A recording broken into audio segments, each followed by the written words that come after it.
my microphone's existence, this thing right here. So I just had to go in through, and we're going to have to do that, I believe, on all of our different race broadcasts. Maybe not.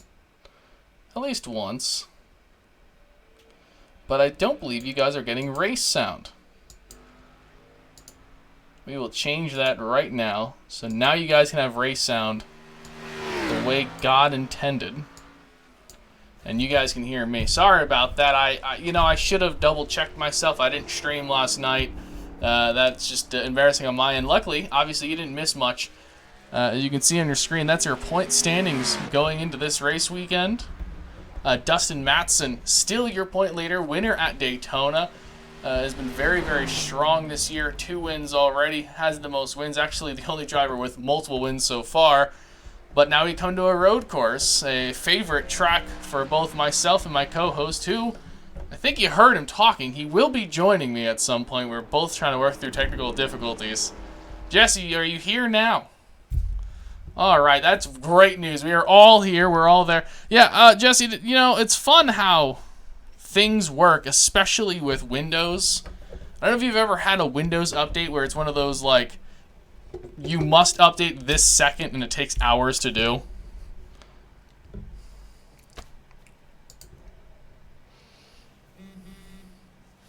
And my coworker had this. I guess it was like a big sweeping Windows 10 update. We had one at work, and we came in over the weekend, and his computer said hard drive failure.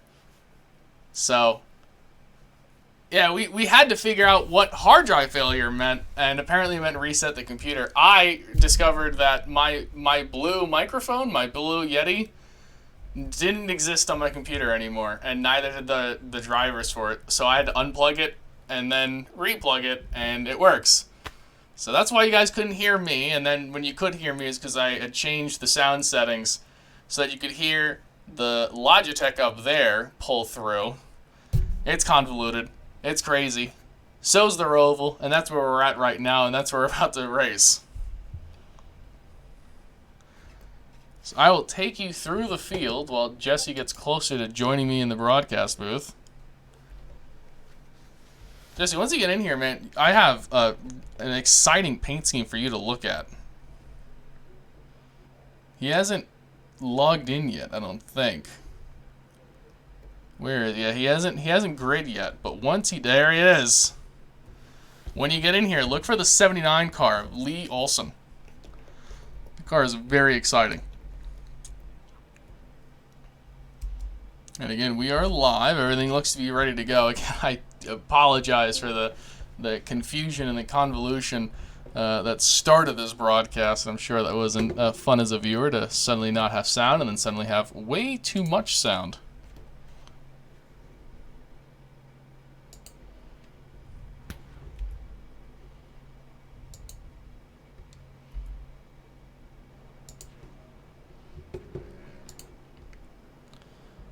Like we got cars rolling now.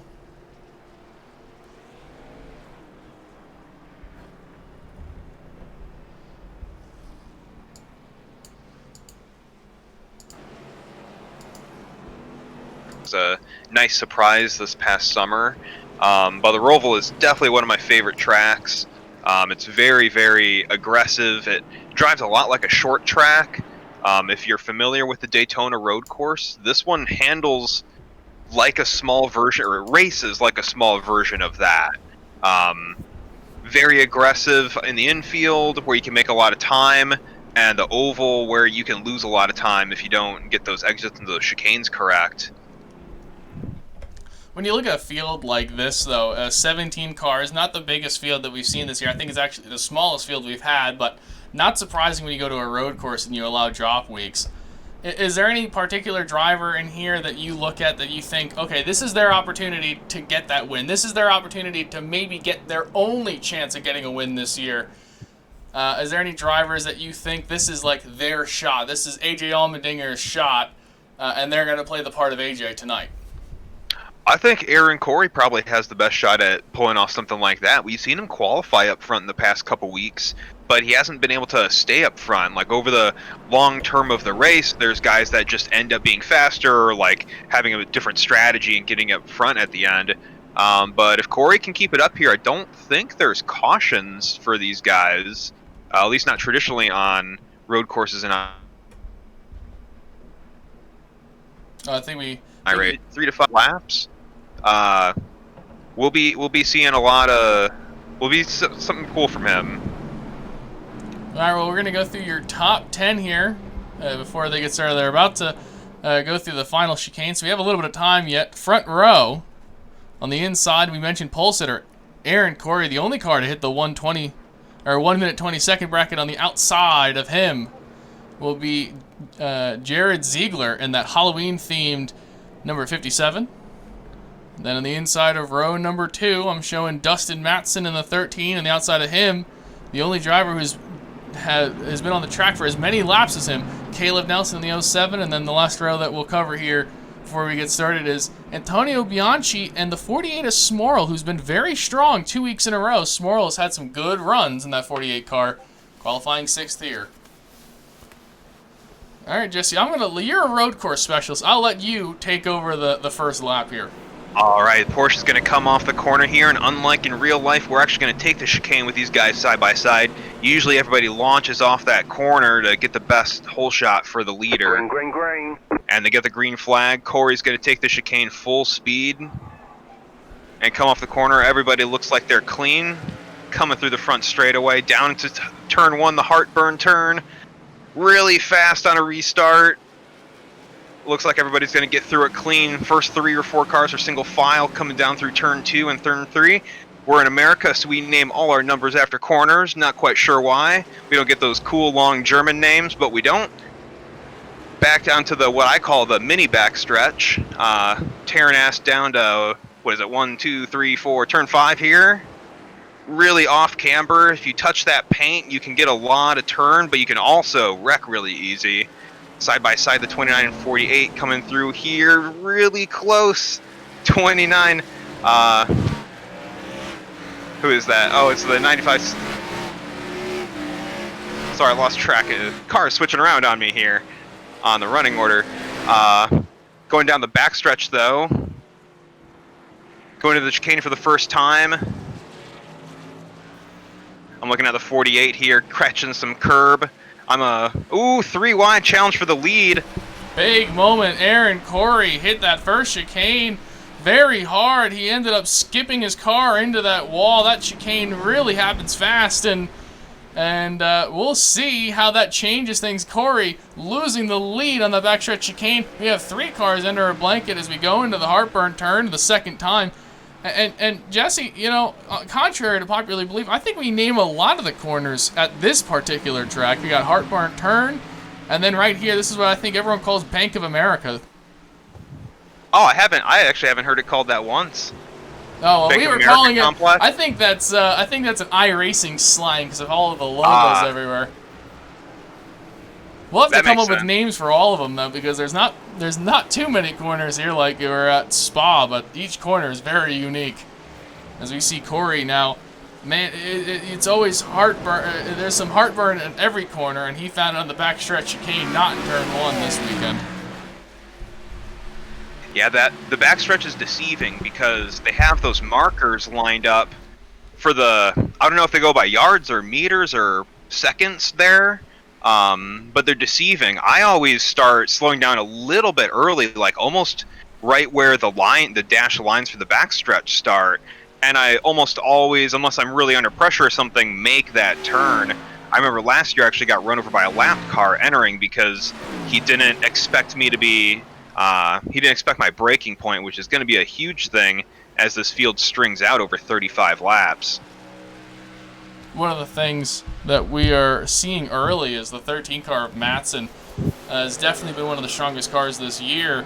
I wasn't sure how he was going to run this particular track here at the Charlotte Roval. It's so much different than everything else.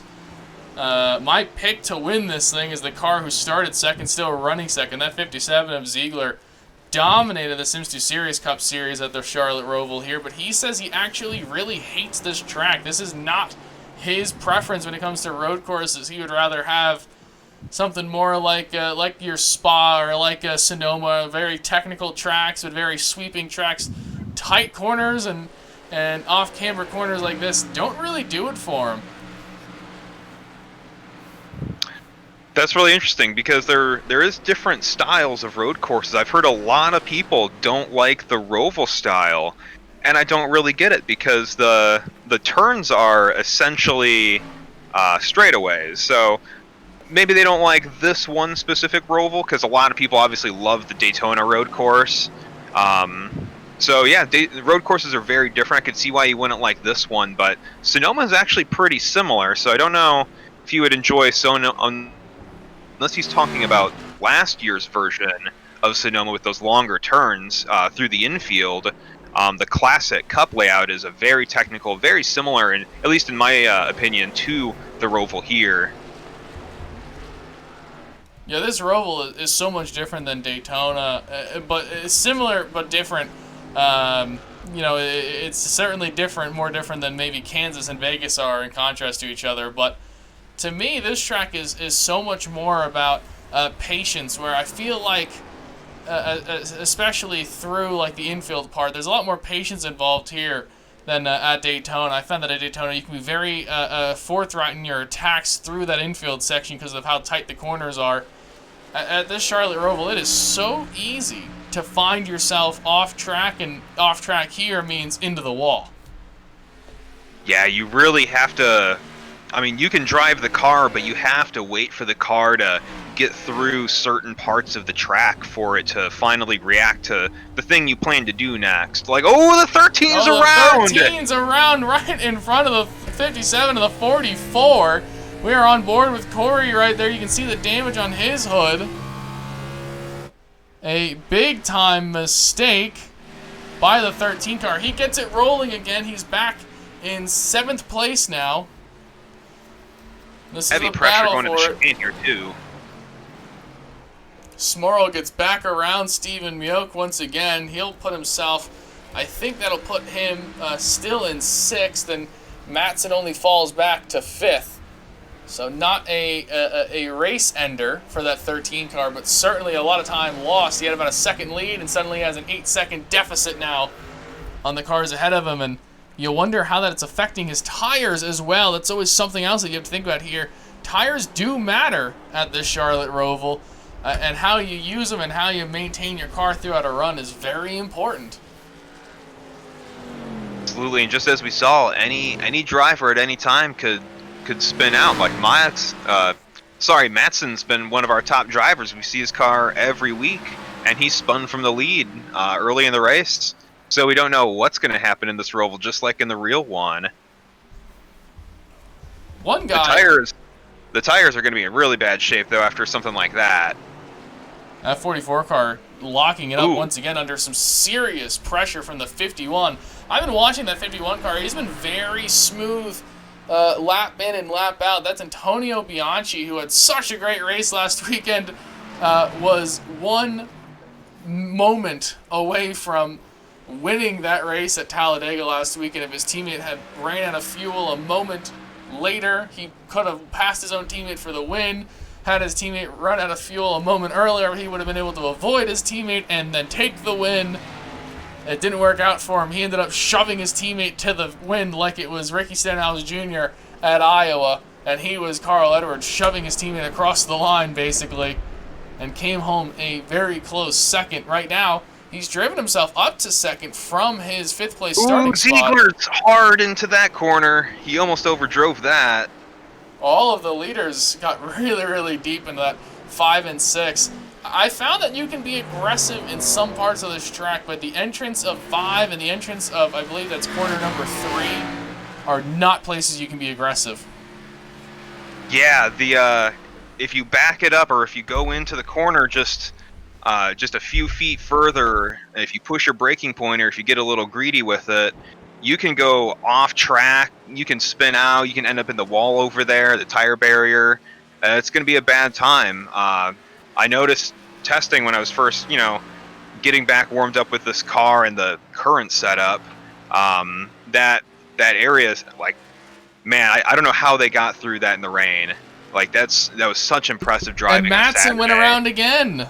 Oh, Matson in the same exact spot he's going to give up 5th place to both Smorl and Mioch. They'll move up a spot, and Madsen continues to struggle. I think he's just burnt those tires out, and he was really pushing to try to get back to the lead.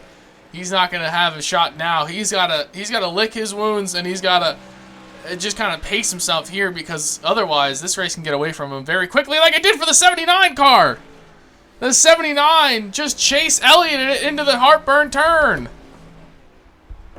Oh, and that car was so pretty. I wanted to get a chance to talk about that car for positive reasons. That's Lee Olson in the 79 car. He was running 9th at the time. He had just passed Madsen. And the 28's gone around. Sounds like the tires are up to pressure, up to temperature, and they've been abused a little bit. Getting Maybe really so. loose. I would say the good news is that the cars are about within their pit window if they want to pit. I think with these cars, they might be able to go all the way without pitting, but that's all strategic option. Stephen Mioch loves the road courses. I'm surprised he's not doing better than 6th right now, about 4 seconds back of the 48, who he was trying to pass earlier. Damage to that 48 car. I wonder if there was any contact. Ooh, the 28's around in the chicane. Oh, again the 28 goes around. There he is. That's Norman King. He just had spun coming out of turn number 4 on that mini back straight and hit that wall.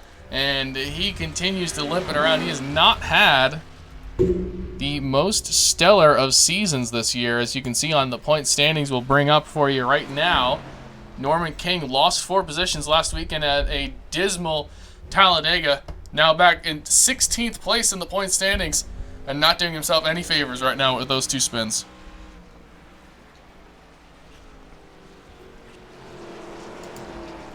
These guys are really pushing out coming out of the Bank of America complex. Almost everybody sideways. It looks like the track is wet for them, like Saturday.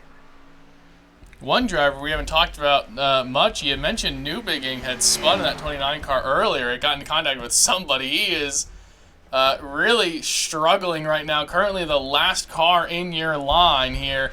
About a minute, and we'll see an update here in a second. 15 seconds back of your lead. So that is your leader, Jared Ziegler. He is about a couple of corners away from about 10 seconds back now of lapping some of these cars in this race. Looks like Mayock's in trouble. Mayock's coming to pit road. This could be an odd strategy play. He has a little bit of damage on that car. Maybe feels that he's kind of abused his tires a little too much too early. He was losing time. You bring it in early. You'll have the fresh set of tires compared to everyone else, and you'll make it to the end here. I assume everyone can. So we'll see how Steven, or as we like to call him, Caboose, we'll see how he manages now with that early pit stop. But there is your leader of Ziegler, followed by Bianchi, who is only about a second back now. 2 seconds back of Jared Ziegler in that 51 car. Doing a great job here today, once again. Yeah, as long as he can keep it on course, and I guess there is a pit stop, so we'll have to see how that goes. But right now, I'd say at least those top 4 are definitely all still in contention, as if any one of those guys spins 5 seconds, 5.5 seconds is easily lost. Then 5th place looks like they're about 10.5 seconds back. That's Smorel in the 48, but it looks like he's getting passed by the 7 car. Oh, my camera switched on me.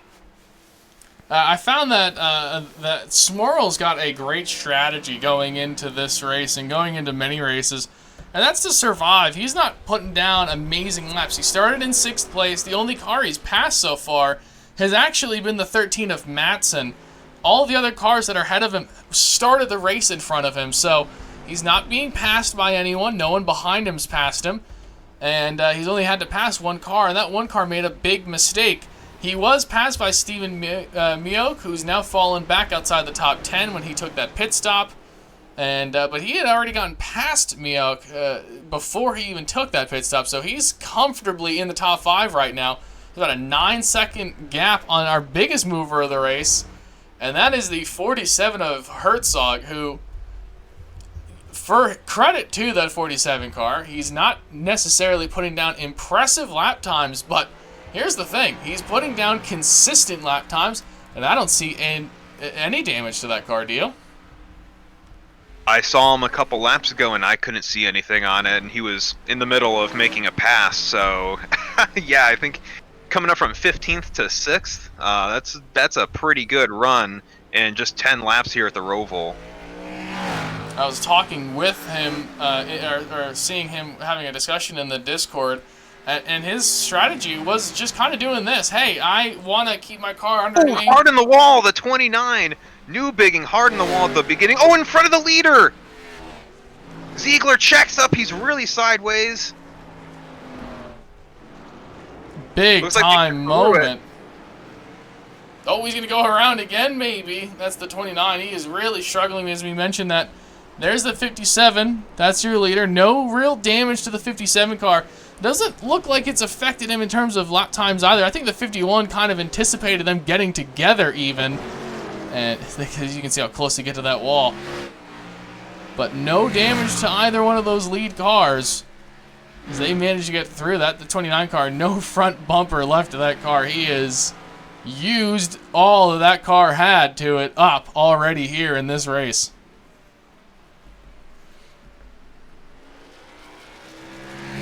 He hit the tire barrier really hard and went back onto the track. He just spun it going into that chicane. That's a driver who's just driving, I think, upset, maybe upset with himself at this point. Spinning it into that backstretch chicane, adding more damage to that car. That car is... this might be a race where you just kind of try to survive. He's not bringing it to pit lane at this point, so he's still trying to just turn laps with that car. No front end at all on that thing. Driving a modified out there. And Matson, still back in 7th place, has begun his recovery efforts just a bit here. He spun twice in this race, yet showing in 7th place. That's not too bad of a showing, right? If you spin twice and you're still in the top 10.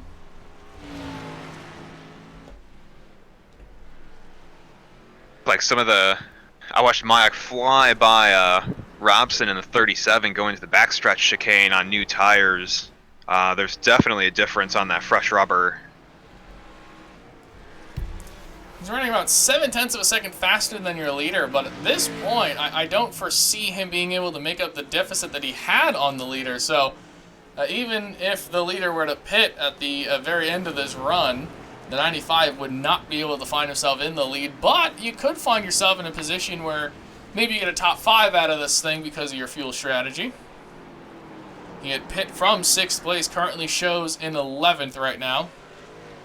And if he can get to the 09 of Kevin Nelson, which it looks like he will, he's a 2-em here. Let's see if we can get around him. Yeah, when you're on a road course and you go off strategy like that, your whole goal is to, if you get even one position better than where you went into pits, then it was a successful strategy. The 09 locks it up a little bit, changing his line. 95 did a great job passing him there, almost clobbered the first set of those turtles. I've found personally that the turtles are not nearly as destructive this year as they were last year. iRacing doing a good job of repairing those turtles and how they can be raced and used. Still abusive to the car, but I found that I'm able to hit the turtles without losing a radiator immediately.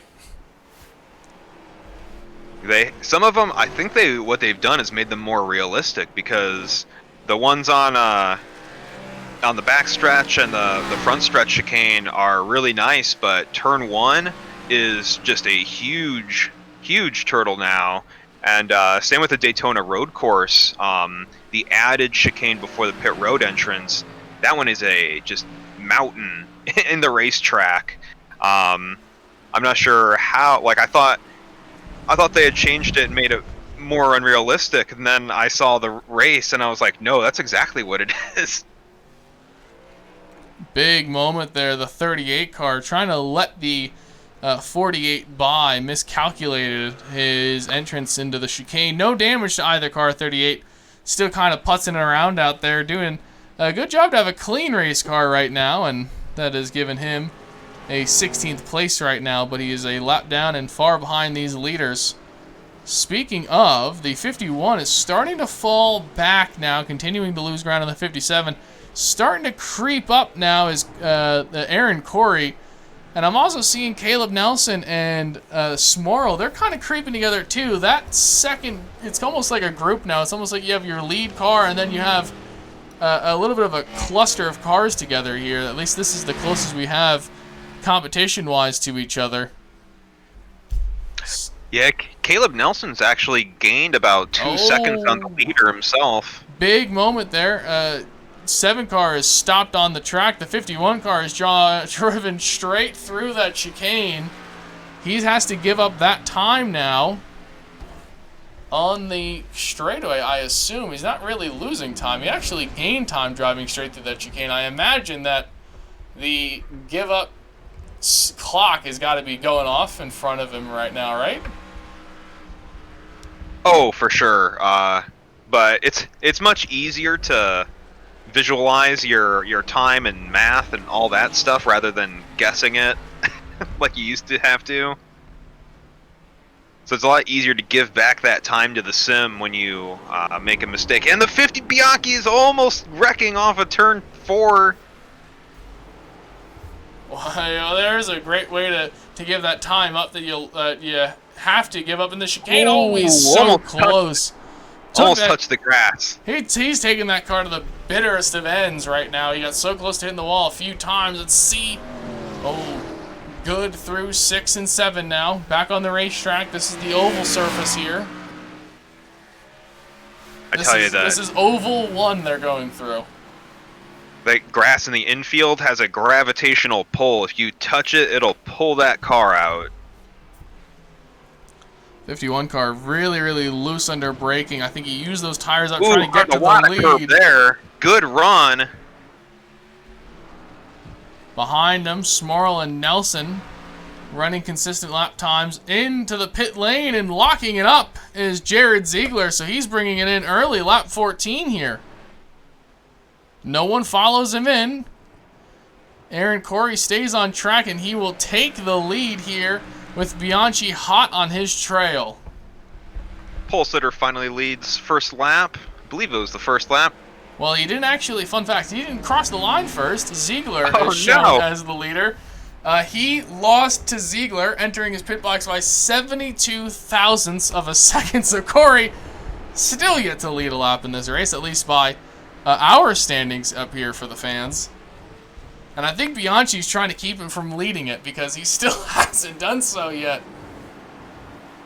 I think Bianchi's being a little over-aggressive, though. He's really wiggling around a lot. And almost... Did he grab the wall there? I think he did. See if he comes around and has a scrape on it. 44 car looks like he's... See the car he got up into the wall? He's got a little bit of a dent to the right side of that car. That looks new. He scraped both sides pretty early, actually. We saw him do it down here earlier. Almost does it again. Bianchi, that's where Bianchi's at his best, is he's very, very good in these chicanes.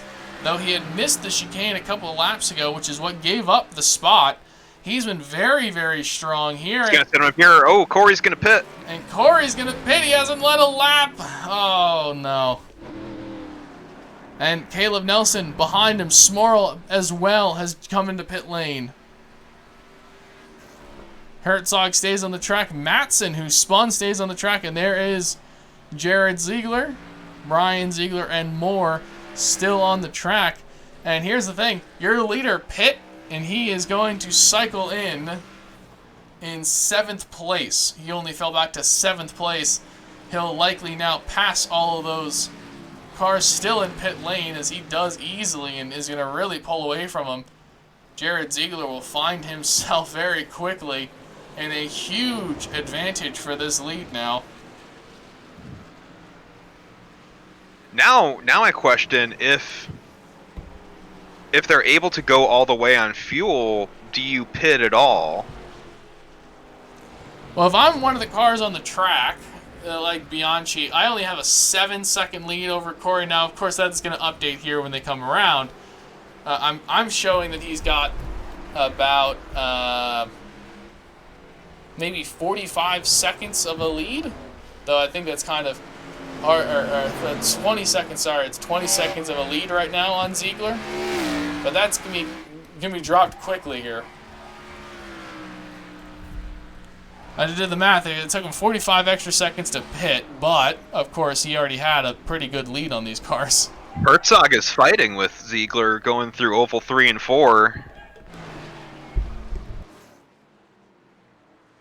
Not making it easy, side by side through the chicane. Ooh, Oh, and and he's in the into wall. No. And he raced him hard, and he's going to pay the price for it, pushing that right front end hard, coming across the start-finish line. I don't think that car is going to handle as well as it was. It's going to be a little awkward. Definitely a situation where he knocked the toe out, I assume, on that car. He already looks like he's more gingerly with it than he was just a second ago when he had a lot of confidence going through that chicane. Indeed, he's going to start getting pressure from Matson, too. Bianchi stayed out, so that's interesting. I'm showing Bianchi pit on lap 17 here, so he's just re-entering the track, so we'll have to see where there he is. He's re-entered, and he is far, far back of your leader, or will be soon your leader of Jared Ziegler. Jared Ziegler is shown about a second ahead of Herzog last time around, and Bianchi is right now battling with a 48 car, so man, that 51 car is going to be about 15 seconds or more behind the leader, it looks like.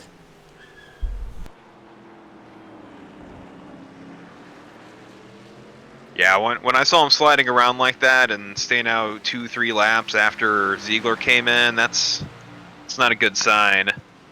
You're going to lose a lot of time doing that.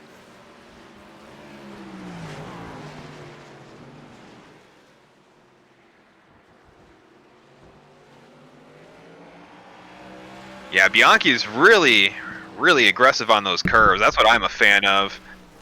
Grab those turtles and put them to work. He's might give up some time there. He hit the turn 1 turtle a ton. Yeah, the and that turn is a one battle for position. That 48 car right on him there. That is a battle for position. They both pit, so. The first few turtles are not friends at all. Like the turn 1 and then through Bank of America, those are ones you don't want to play with. But I think both chicanes, they're fair game.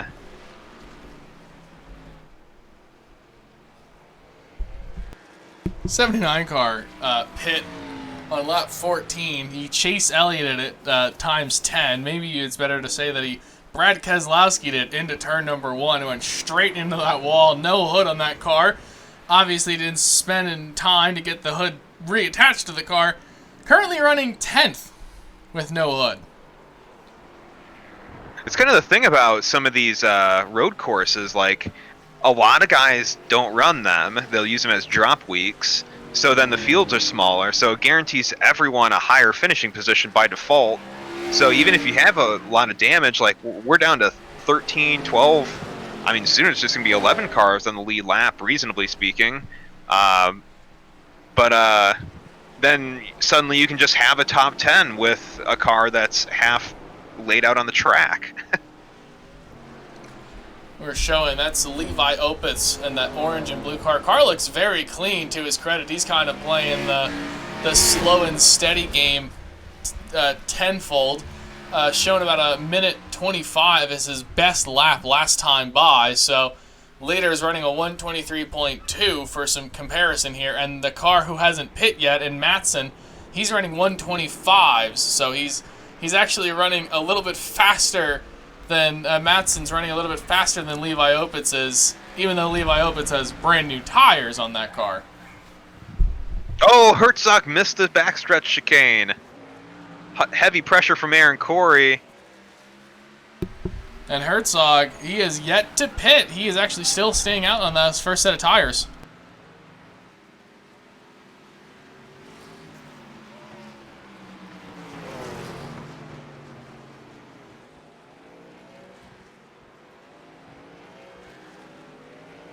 Ziegler coming up on some lap traffic through the infield. Going to be hard to get through here. Might lose a little bit of time, but he does have a nearly 10-second lead. And he's got a 10-second lead on cars who haven't pit yet, so he's realistically got a 12-second lead on second place of Aaron Corey.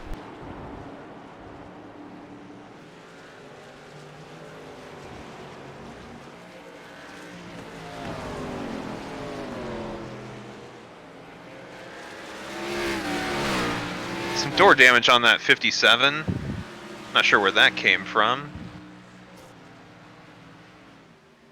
This is how these stock cars are at road courses. They just incur damage over time.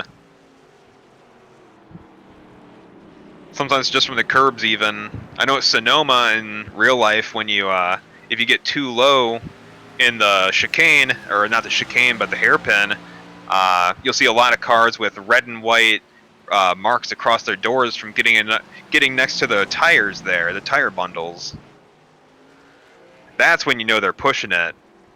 Because you get those tires will jump out if you go a little too far and smash that fender in.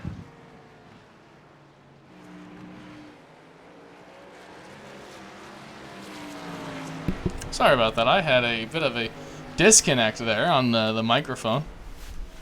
You're good. I think I had it covered there. Oh, Levi Opitz gets into the wall. What a great but terrible time to come back. The 31 car wheel hops it going into turn number, I believe that's 4 and 5 there. That very harsh downhill section. It goes downhill and corkscrews to the right. That 31 car just kind of missed his marks and absolutely got corkscrewed into the wall because of it.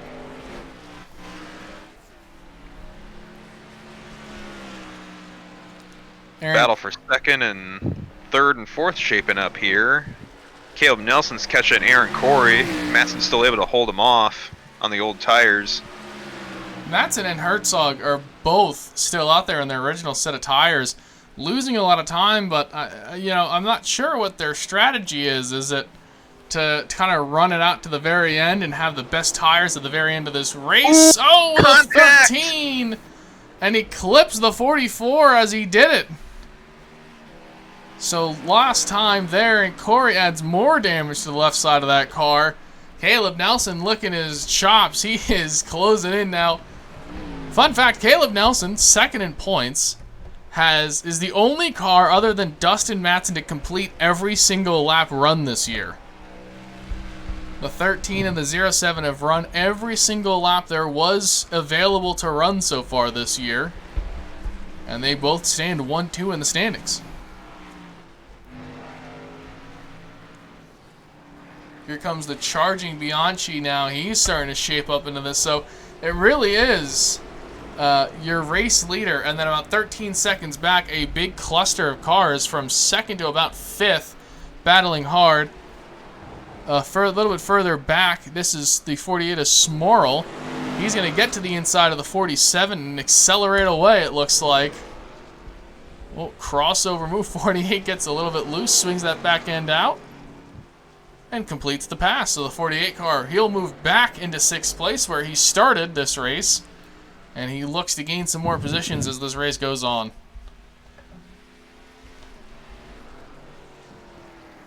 One driver we didn't talk a whole lot about, the 37 car, currently runs 12th. He's 1 lap down, 2 seconds behind his closest competition, but he's already passed Levi Opitz last time by with Opitz's damage.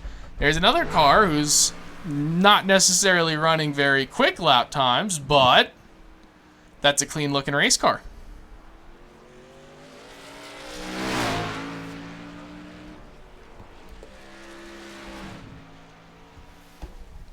Right, for what it's worth, he's coming out of here with a solid race, right?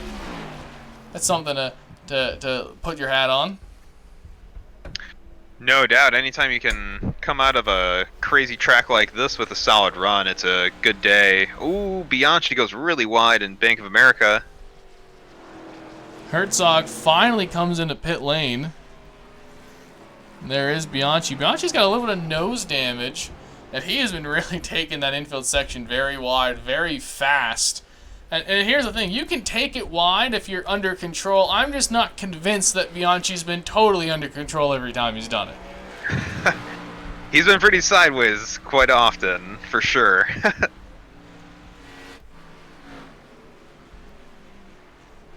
This race is only 35 laps long. We are at lap 23 here.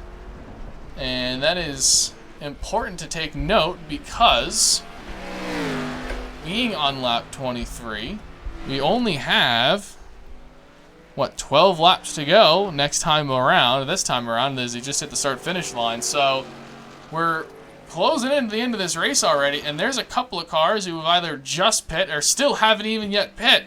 If you're Dustin Matson, you're almost kind of pitting with about 10 laps to go. You're kind of running out of time to do anything with those tires, right? Yeah, I was actually just thinking that last lap, actually, that pitting now might be a decent option for Herzog and Matson to get some fresh tires and actually make quite a bit of time on some of this field. Last time around, the leader is running a 124.3. I've seen those cars been able to hit a 120 here, so it's not out of the realm that those cars, if they were to come in and pit this time, could maybe climb and charge their way back through. As it stands right now, though, for Matson, he's about 32 seconds ahead of 7th place of Herzog, who we just talked about pit there, that last caution. So Herzog's back to 7th. Herzog, I don't think he even lost any positions out of that. Kind of found himself exactly where he was before. Just with a lot more distance between him and the competition he was racing with. Of course, he's also got that damage to that right front we watched him collect. Yeah, that was a kind of a swing and a... Ooh, Ziegler really wide in turn 1. Slams it into the wall. Not the leader, Ziegler. Brian Ziegler, and he backs it up, trying to get the car refired. He gets really, really close to that racing surface. He said Ziegler, I'm thinking, uh-oh, the leader's wrecking himself. No, it's the other Ziegler. And he is in the wall, and he's going to... I think he just pancaked it. Oh, yeah, he's retires from the race there after that last incident. Yeah, frustration. That's just frustration for the 7 car. He will collect a 17th place finish here at the end of this race. Trying to... Ooh, Bianchi and Mayak almost collide coming out of the infield. That is not for position. Mayak is actually a lap down. I'm showing him behind the 09 car now, so he's outside of the top 10. So he's got to try to go back up there and get back into that top 10. He's using a lot of the track of he pit on lap 24 last couple of times by. Credit to Matson. 3 wide, turn 1, turn 3 oval here. He's right on that 07 car. Let's see if the 07 is going to give it to him. Oh, the 07 really drove it deep into that corner, a lot deeper than 95 did. 95 really able to drive through it. 07, almost like he's kind of playing defense a little bit there, just trying to drive his line. There he goes, swings wide. Is going to give that spot up. You don't want to give up too much time because there's Bianchi right now, right on your bumper. That's the thing with a faster lap car behind you and then a competitor behind him. You have to let the faster car by at some point, but you don't want to lose time. And he lost enough time that now Bianchi's right on his bumper. You talked about how Bianchi went up on the racetrack, almost colliding with the all 95. Over him, pushing him through the corner. He didn't want the 95 to go around him in a time that would cost him time. He waited to allow the 95 to go around him when it was going to cost him the least amount of time. The 07 and Nelson didn't get that luxury, but currently holds him up just for now at least. Well, we know how... Update on your leader. Nothing to report. 14-second gap. Bianchi's really good through these chicanes, and he does it again. Closes in on the 0-7. Looks like he's going to go high and try and dive it down into this chicane. You know, I found that when I had a tight race car, it actually helped me. Oh, the 0-7's going to climb the curve, and I think he's going to have to concede the spot. He will. And the 51 of Bianchi moves back into third place. About 5 seconds back, though, of Aaron Corey, so I'm not sure if he's going to have the time to get back into second place where he was before those pit stops. The Matson, who you mentioned, you know, you're not sure if they even have to pit here in this race. Maybe some cars just did it because they thought it'd be faster, and I think the math shows that it is faster to pit, but I think Matson's kind of thought was, all right, well, I spun out twice. I cost myself a lot of time. I'm in a groove now. Maybe I can just kind of stay in this comfortable groove. Do you think this is going to cost him more spots than he would have had, or is it kind of working out for him? He still shows in 5th, though he's got the 48 car right on his bumper with 16 lap better tires in him. It's tough to say. He's very definitely going to lose this 6th pace spot, but after that, it's another whole 25 seconds to the next car, 28 seconds. So I don't think he'll lose any more positions as long as he keeps going on the track. And like you said, he's in a groove. He knows how this car is handling, and he knows its quirks and how he has to put it through these corners. So don't mess with the success that it's currently having. Yeah, I find for that 13 car, you know, if he were to pit, the competition that he kind of fall down into, because it takes about 40 seconds to pit here, would basically put him in 7th behind Herzog, who pit on lap 23. So he would have, you know, vaguely better tires than the 47, but much better tires than the positions ahead of him. But he'd be 25 seconds or more behind those cars. It was basically like he's going to finish 6th one way or another, and he's kind of playing it, well, I'm not in 6th yet, the 48 car hasn't passed me yet, well, this is something. Yeah, if they had a few more laps, he might be able to get a little bit more, but at this point, everybody's so strung out, except for maybe 3rd through 5th, that not too many positions are going to change, and then the cars that he would lose time to or lose position to, or they wouldn't even be able to pass him. And right now he's holding off Smorl, who really cooked it into the chicane down there. Lost a lot of time to Smorl, and that's just it. We mentioned on that 13 car, you know, he's not in 5th yet, and if some of the cars ahead of him, like the 51 of Bianchi, who's been really pushing it, or the 07 of Nelson, who's been kind of struggling here as of late, if one of them has a major issue, or even kind of a more minor issue, like they just missed the chicane, they overdrive turn 1 and hit the wall, or maybe get stuck into the wall at turn 2 or something, it's not hard to make a mistake like that here. This track is so tight. Hey, you know what? Maybe you sneak another position out of it. I think for Matson, his best shot was to stay out, and as strange as we thought the strategy was, it's kind of playing out for him right now. If he can hold on, come home 5th, I would say that's a successful day at the end of it. Yeah, no doubt. Just thinking about if he would have pitted, then yeah, he would have been 2 more spots down essentially in 7th place.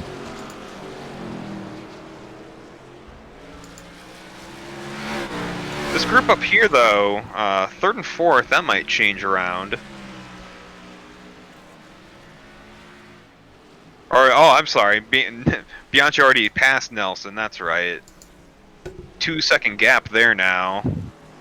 Smorl coming back up to the 13.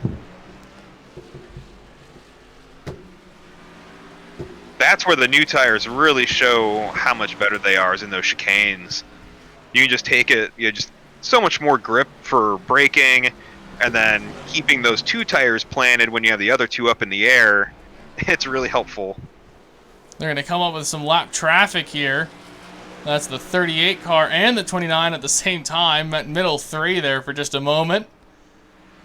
That 48 car is right on him. Update for those who are wondering, there's no real changes outside of this. That's Caleb Nelson in 4th. Ahead of him is Antonio Bianchi, who's running 3rd, trying to chase down the 44, who the last few laps is actually one of the fastest cars. He's been making up a little bit of time on the leader of Jared Ziegler, back down to 13 seconds rather than, I think at max it was 14 seconds. And then your leader, that's the 57 car of Jared Ziegler, who pit on lap 15. He's been in the lead since, I think, the 44 had an issue. Basically, from that point on, he's been your leader, and coming around 4 laps to go now. It doesn't look to change anytime soon. Kind of let the competition in the dust tonight. And this would be, by the way, his first win of the year. I thought he didn't win 2 weeks ago? I don't believe that Ziegler's won this year. He's definitely come close so many times. You're talking about him. He's come close a lot, so many times. Yeah, I feel like he's won. I just can't remember. We'll show it here. This is your point standings going into this race, with Jared Ziegler currently 4th in your standings. Actually lost a position to Jeffrey Sykes, who is not in tonight's race. Won last week and isn't here tonight, though. Jared Ziegler has no wins in that column, a big old goose egg, but tonight he'll take back 3rd in the point standings, and if he can hold on, he'll definitely have himself a victory, and that'll be his first of the year. And again, he's come so close so many times, so it's almost weird that he hasn't won.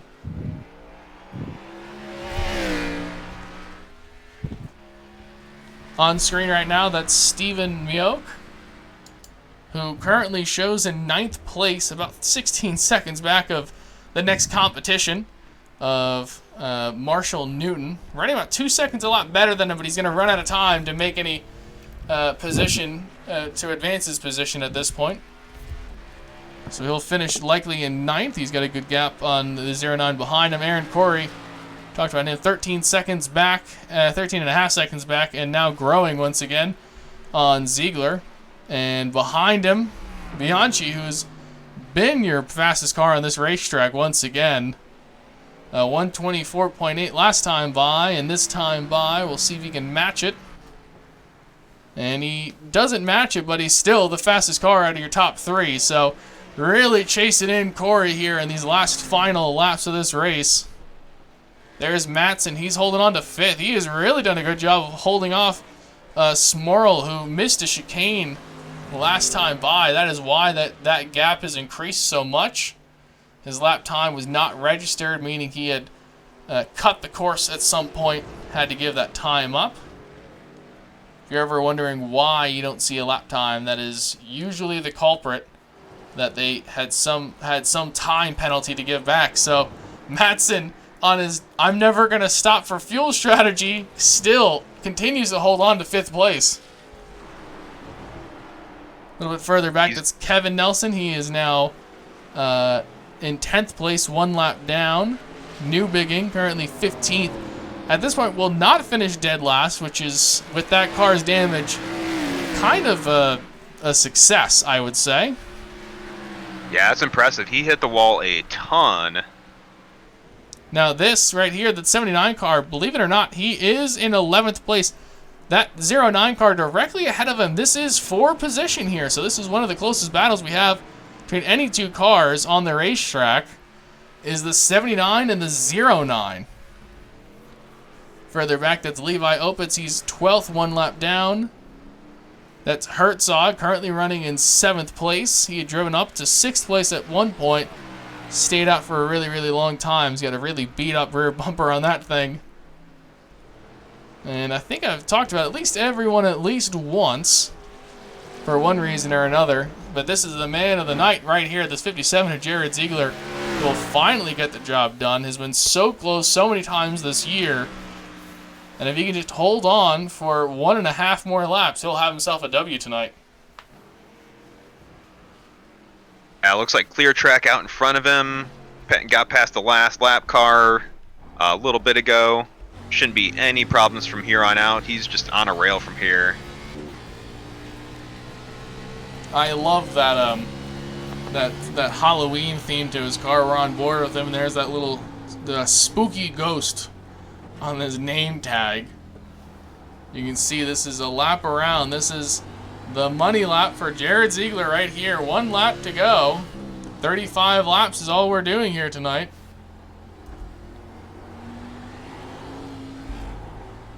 Little loose through turns 1 and 2. This is Bianchi we're on board with here. He's still trying to make as much ground up as possible. You see his hands working in that 51 car. He is all over the place trying to do all he can to catch that number 44 car right now. We'll have to ask him if he works out, because he's got to have some strong arms to do what he's been doing today. Sometimes these races feel like a workout, and that's why you see that listing. It's like, oh, it's only 35 laps, and then you run the race, and you're like, that seemed like enough. How about this for a turnaround? 13 car is pounding the door on the 07, who is very loose, and oh, he sends the 13 up the track into the grass. Oh, just when I thought the 13 car was going to sneak his way to a 4th place, he gets shoved off into the grass. The 48 of Smorl gets by him clean, and if Smorl, maybe he'll have a shot at the 07 for 4th place now. Behind him, Lee Olsen has gotten around Kevin Nelson. That is for 10th place. That is a top 10 run right there. But at the start-finish line, your race winner, Jared Ziegler, gets the job done. That spook spectacular number 57 car gets the job done. Corey will finish 2nd, Bianchi 3rd. And it looks like Caleb Nelson will hold off Smorl to finish in 4th, Smorl 5th, and now coming across to finish in 6th will be Matson. There's Lee Olsen for 10th. 11th is Kevin Nelson. Newbegin will finish this race for what it's worth in 15th. Herzog will be your biggest mover of the race. He'll finish in 7th. And finally, Levi Opitz will finish this race in 12th. And I'm showing Austin Cooper coming around to finish this race in 16th place. And Norman King will come around to finish this race in 13th place. And the last car to cross the finish line here today, he'll just putz it around and bring it in. Finishing in 14th place, 1 lap down, is Robinson in the 37, that orange 37. But your race winner, Jared Ziegler. What a great run for him tonight.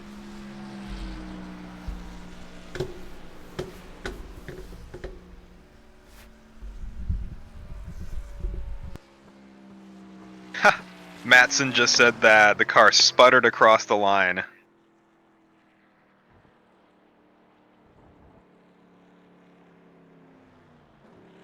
So I guess they were closer on fuel than I thought they were.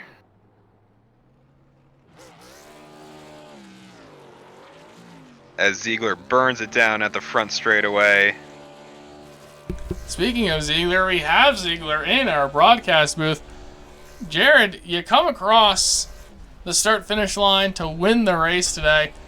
You once told me that you hate this track. Do you still feel the same way? Yes. I've now had 3 wins on this track, and I still want to burn it. I gotta say, this track can't be that bad. It seemed like it was a lot of fun. At least for you tonight, it was fun. You took the lead early on. I think it was within the first 5 laps, and then from then on, it was basically no question who the winner was. It was a question on who wanted to be the runner-up to him.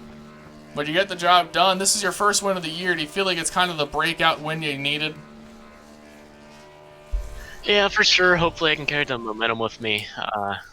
The last few weeks, I think every week so far, actually, I've had a car that can compete for a win, and I just never been able to capitalize on it. So finally got one done tonight. Hopefully I can carry the momentum on next week in Kansas.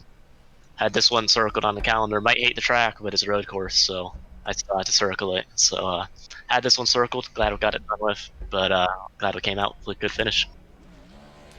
Well, you definitely got the job done. Was there any moment that you had a doubt? Was there any moment that maybe were scared about what was going to happen next? Maybe a lap car or anything? Uh, there's a couple, I would say. I knew all I needed to do was get to pit stop, and I should be able to run away from guys behind me. But the key was getting to the pit stop. There's a lap car. I don't know where it was in the race, but entering turn 3, he was sideways, and I went way wide, almost hit the outside wall to avoid him. And then after I pit, someone else decided to try and race me on 20 lap old tires compared to fresh tires, and I think I got a 2x from that, which sucks. But we still got the car in victory lane, so I guess all that doesn't really matter anymore. As long as it's in victory lane, it doesn't matter what it looks like. Jesse, did you have any questions for our race winner, or as I would say, race dominator tonight in the spooky spectacular number 57? Well, I'll have to say I'm disappointed that you don't like the Roval course. It's one of my personal favorite tracks. But have you considered yourself a bit of a Roval racer of sorts for a long time, being good on, tracks like Pocono and Sonoma and Watkins Glen in the Cup cars or the stock cars in general? I would say I'm a road course guy, but I wouldn't say I'm like a Pocono or Indianapolis or like those odd looking ovals. I wouldn't be good at those, but the Roval I'm pretty good at. I do endurance racing. I'd probably say I do endurance racing mainly compared to oval, but it's just I do more hours of racing there compared to this. But I enjoyed all the road courses. Roval, well, so be it. As long as I well, as long as I can survive, I'm happy wherever I finish. Just sometimes I get lucky and come out on top. So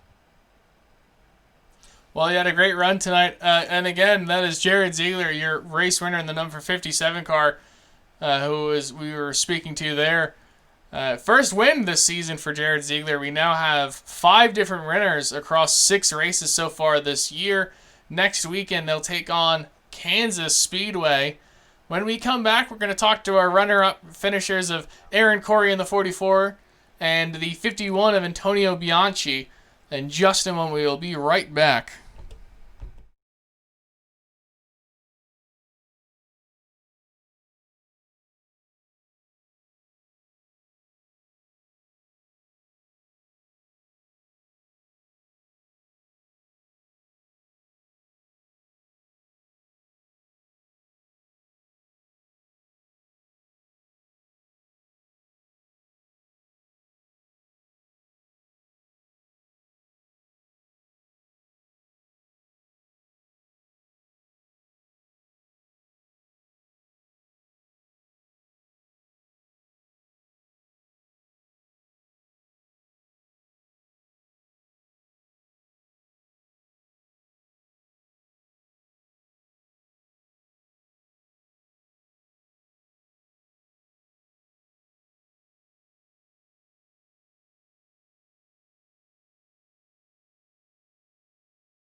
We are back live in the booth.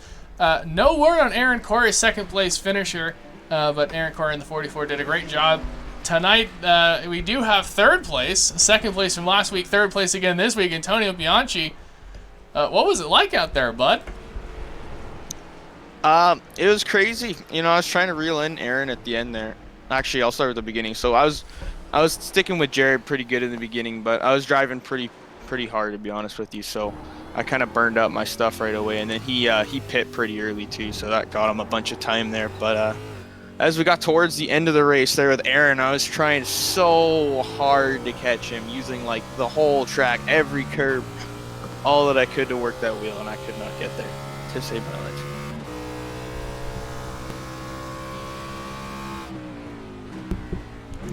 We're watching you on the replay here. We're on board with you. You and Jesse were just talking about how you were supposed to race here, and Jesse says, well, I race here like I race every road course. I'm hitting the curbs, I'm smashing the gas, I'm pushing it into the entrance. Is your strategy normally on a road course to push like this, or is this a special occasion here at the Roval? Normally I am pushing, I will say. I normally don't push as hard in the beginning like I did there, but I was just trying to stay with Jared because I knew if I lost him, he'd leave me in the dust because he's got that consistency down pat. But towards like the second half of the race, though, yeah, I'm usually trying as hard as I can. But here, you can really pound the bumps and get away with it compared to other places, and you can get away without any like incident points or getting to upset the car way too much. You can really get away with it here. So. Jared, do you have any questions for Bianchi? No.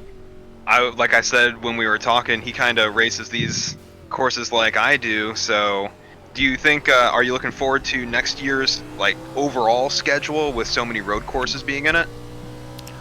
I think for sure it gives like some of us the advantage, because I know a lot of guys in this league don't race ovals normally, or only race ovals normally. They don't really run any road, so. It definitely gives the few of us that run road course and oval regularly the advantage, so I am looking forward to it. It's definitely a change up from a mile and a half, so I'm not really looking forward to the double mile and a half and then the 2 mile coming up here in the next 5 or 6 races. Yeah, you were really, really strong at Talladega, and you were really strong here at the road course. It seems like these wild card tracks are where you excel at. Do you feel like, though, the momentum from these last 2 weekends might carry over and you might find more success at Kansas, or are you just trying to survive places like Kansas? I'm hoping for it. Honestly, I'm hoping to carry the momentum. I find the mile and a halfs, the 2 miles, that's where I normally tend to struggle in comparison to everybody else, but I feel like I consistently can finish in like, the top 6, top 5 maybe. But tracks like these just give me that advantage to keep up with there. I almost feel like the Red Bull of F1, how I'm sitting in between the mid pack and the front runners. It's hard. I'm just trying to get with those front runners. I'm like almost there. So close. So close, but so far pretty well done this season for that 51 car. Your point situation starting to look better and better each weekend. You start kind of having thoughts about the championship at this point, or is that still too far ahead for you? At this point, I think I'm pretty sure we have a points reset once we get to the championship, so I confidently think I can make the chase. But yeah, no, definitely thinking about it here because we're getting close to crunch time here, so we'll have to see how that goes. Well, it was a lot of fun. It was a lot of fun to watch you work the wheel, and we could see you working that wheel whether we were inside the cockpit or not. I think all of the viewers at home were treated to something very special, very fun watching you work that wheel around this track. So we want to thank you for giving us something to talk about here, and congratulations on your second consecutive podium finish. That is the 51 of Antonio Bianchi with his second straight podium finish here tonight. That'll just about wrap it up for us here at the Charlotte Roval, trademarked, of course, by Charlotte Motor Speedway. And we will move forth. Yeah, I always have to throw it out there. You said Roval like 3 times outside of the copyright, man. We are going to get striked and claimed all over this video. Oh, no. We're doomed. I need to delete that Facebook page. Yeah. the trademarked Charlotte Roval. This track is a lot of fun. I had a lot of fun broadcasting it. Congratulations to all of the Camping Universe drivers on having an excellent run here. We had 17 cars start this race, 16 of them finished it, and they all did an excellent job turning each and every lap here tonight. And we look forward to seeing all of these drivers next weekend when we go to Kansas. So we hope that you guys will tune in Tuesday night for that. But that'll do it for me here tonight. Again, from the Charlotte Motor Speedway. Jesse, any final words? No, looking forward to next week again. All right, thank you all of our viewers, all of our fans. We hope to continue this conversation on social media. Be sure to follow us at Sims2Serious, Twitter, Facebook, Instagram. We're all active on all of those platforms. And, of course, you can watch us on DLive, Twitch, and on Facebook Live. Replays will be uploaded as screened here directly onto YouTube within a day or two of the showing. Hopefully, it should be there by tomorrow morning. So we hope that you go check it out. And that'll do it. Thank you guys so much for watching. We'll see you on the next one.